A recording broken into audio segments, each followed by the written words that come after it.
Bonjour Yves Quéré. Bonjour. Vous êtes physicien et avec Pierre Léna et le prix Nobel Georges Charpak, vous vous êtes engagé dès 1996 dans une entreprise de rénovation de l'enseignement des sciences à l'école avec la main à la pâte. Rappelez-nous un petit peu ce contexte. Oh, il est très simple. Nous avons constaté que dans ces années-là, 1995 par exemple, 1996, il n'y avait pratiquement plus de sciences. Pratiquement, ça veut dire, on disait 3% d'instituteurs qui faisaient encore un peu de sciences à l'école primaire, et ça nous a semblé tout à fait triste, parce qu'autrefois, moi, quand j'étais à l'école, on m'apprenait des sciences. Simplement, on me les apprenait de façon un peu livresque, ou bien le maître écrivait une phrase au tableau et on l'écrivait, ou il nous faisait une petite expérience devant nous, mais nous étions les bras croisés, nous ne faisions rien par nous-mêmes.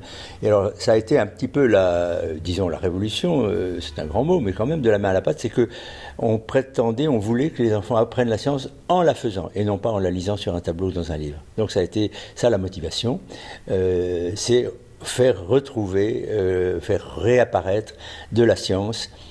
Et je dis bien de la science plutôt que des sciences. On ne parlait pas à l'école primaire de physique, de biologie, de géologie. On disait la science, et on dit toujours la science. Donc voilà, c'était ça la motivation, faire réapparaître la science à l'école primaire. Mais depuis, on a dépassé l'école primaire, puisque vous êtes engagé aussi en direction du collège. Très vite, les élèves qui avaient suivi la main à la pâte, et qui, je dois dire, en général, en étaient ravis, à l'école primaire, se sont retrouvés au collège, et puis évidemment encore plus au lycée, devant des professeurs justement de physique, de chimie, de biologie, de techno, etc., d'une science un petit peu éclatée, et qui forcément ne prenaient pas forcément de contact tellement les uns avec les autres. Et alors on arrivait à ce que des mots comme l'énergie, par exemple en 5e, étaient décrits de façon complètement différente par le professeur de physique, par le professeur de chimie, enfin physique-chimie, par celui de biologie, l'énergie c'est ce qu'on mange, par le professeur de technologie, l'énergie c'est le TGV. Vous voyez quel est le lien autour de tout ça. Donc on a voulu que se crée un lien entre ces professeurs, et en effet, on a créé une action qu'on a appelée l'enseignement intégré de sciences et technologies en 6e et en 5e. Donc une démarche interdisciplinaire. Voilà, exactement, une démarche interdisciplinaire et qui a été refusée, je dois dire, par un certain nombre, sous le prétexte qu'il ne faut pas faire que chaque professeur doit garder complètement sa discipline, ce qui n'était pas d'ailleurs contradictoire avec ce que nous pensions. Nous pensions qu'ils pouvaient au moins dialoguer entre eux. Et donc ça a été refusé par un grand nombre, mais accepté par d'autres qui ont été, je dois dire, absolument ravis de se parler entre le biologiste, le physicien et le technologue. Et puis ça a quelquefois débordé sur l'histoire, parce que la science c'est aussi l'histoire, et puis quelquefois sur la littérature, etc. Alors 1996, aujourd'hui on est en 2017, quel regard vous portez sur l'action de la main à la pâte et en fait, le travail est-il véritablement accompli ? Alors le regard, il est comme souvent positif et négatif. Le verre est à moitié plein, à moitié vide. Il est à moitié plein parce qu'il y a quand même eu tout un mouvement. Ça n'est pas resté sans conséquence. 20 ans de main à la pâte, ça a, je crois, modifié beaucoup l'idée que le monde enseignant du primaire se fait sur la science.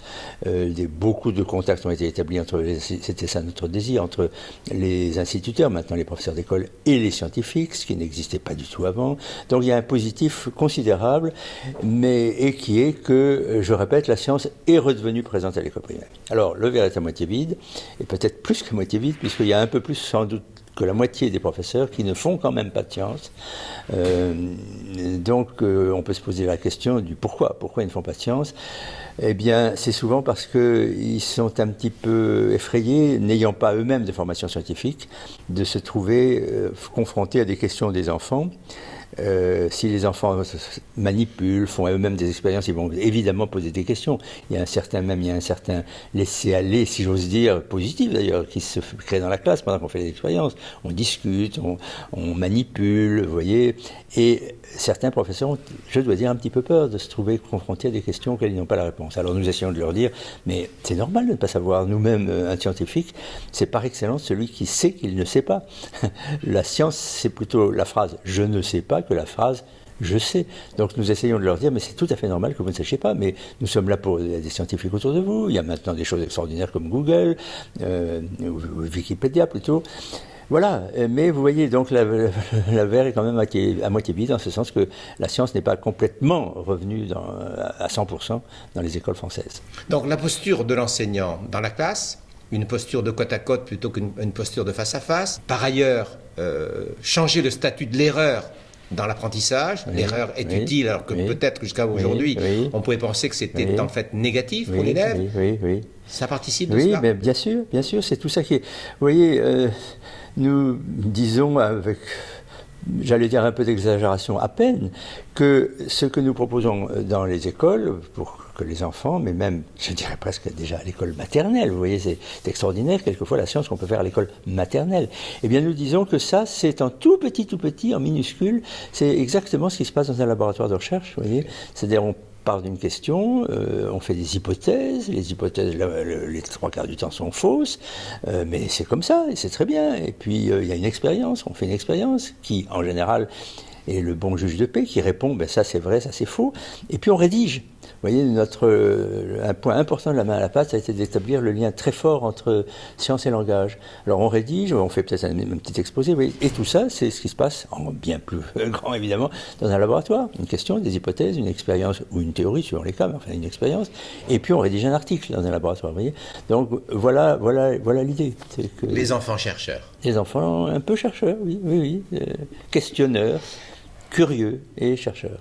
Vous êtes membre de l'Académie des sciences. Est-ce que l'aura de cette académie, de cet institut, a participé, a contribué au développement à l'international de la main à la pâte? Alors la réponse est absolument oui. Dès le départ, on ne l'a pas dit, mais dès le départ, la main à la pâte a été soutenue par l'Académie des sciences, par un vote étonnamment positif, étonnamment parce qu'on pourrait s'attendre à ce que l'Académie des sciences ne s'intéresse pas beaucoup à l'enseignement dans les classes maternelles, n'est-ce pas? Eh bien pas du tout. Georges Charpak avait persuadé ses confrères que c'était très important et de commencer par la prime jeunesse. Et donc, il y avait eu un vote positif, un vote unanime, je dirais, pour soutenir la main à la pâte. Et ça a beaucoup joué, aussi bien en France, bien sûr, dire « Ah bon, l'Académie des sciences s'occupe de ça, ah là là, ça doit être important. » Et puis à l'international, j'étais à l'époque responsable des relations internationales de l'Académie des sciences. Oui, okay. Et par conséquent, j'avais beaucoup de contacts avec des académies, aussi bien des très grands pays, je ne sais pas, moi, États-Unis, Russie, Angleterre, Allemagne, etc., Japon, et que de tout petits pays, Népal, Sénégal, où il y avait des académies des sciences aussi. Et très vite, beaucoup de pays se sont intéressés à l'expérience et ont voulu la reproduire chez eux. Beaucoup.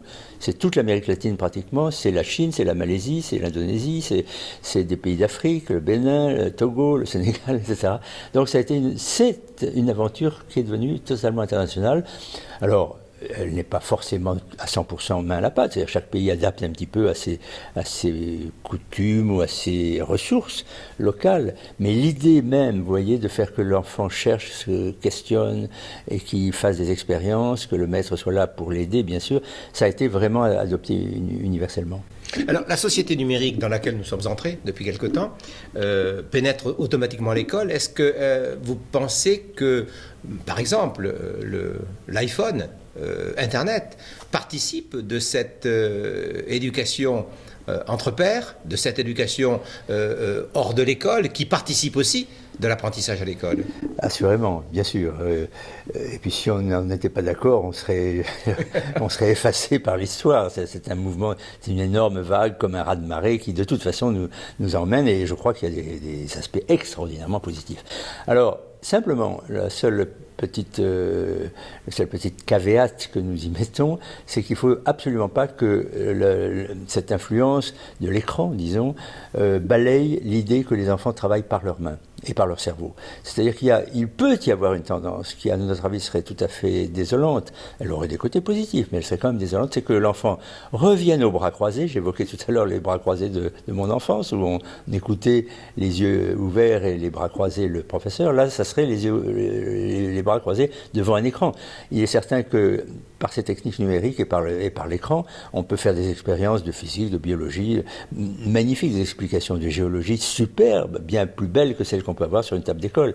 Donc il y aurait une tendance, vous voyez, à se dire, bon, ben voilà, on met tout de côté et on met un écran, un très grand écran peut-être, magnifique, et les enfants sont là, bouche bée devant l'écran, vous voyez. Alors ça, bien sûr, oui, de temps en temps, il y a des choses qui ne peuvent apprendre que comme ça, je ne sais pas, moi, sur l'astronomie, on ne peut pas faire une expérience d'astronomie très facilement dans la classe. plasmas. Ou sur les plasmas. Donc évidemment la réponse est oui, mais attention, gardons cette présence immédiate sur la table d'école de l'eau, de l'air, des bouteilles de plastique qu'on remplit ou qu'on ne remplit pas, toutes ces expériences qu'on peut faire avec des moyens très simples d'ailleurs, et qui fassent que l'enfant mette en branle, si j'ose dire, à la fois ses mains, ses sens, ses yeux, les oreilles et son intelligence évidemment. En posant des questions. Et en commençant par des questions. En commençant par des questions et en essayant de trouver des réponses. Merci beaucoup, Yves Carré. Merci.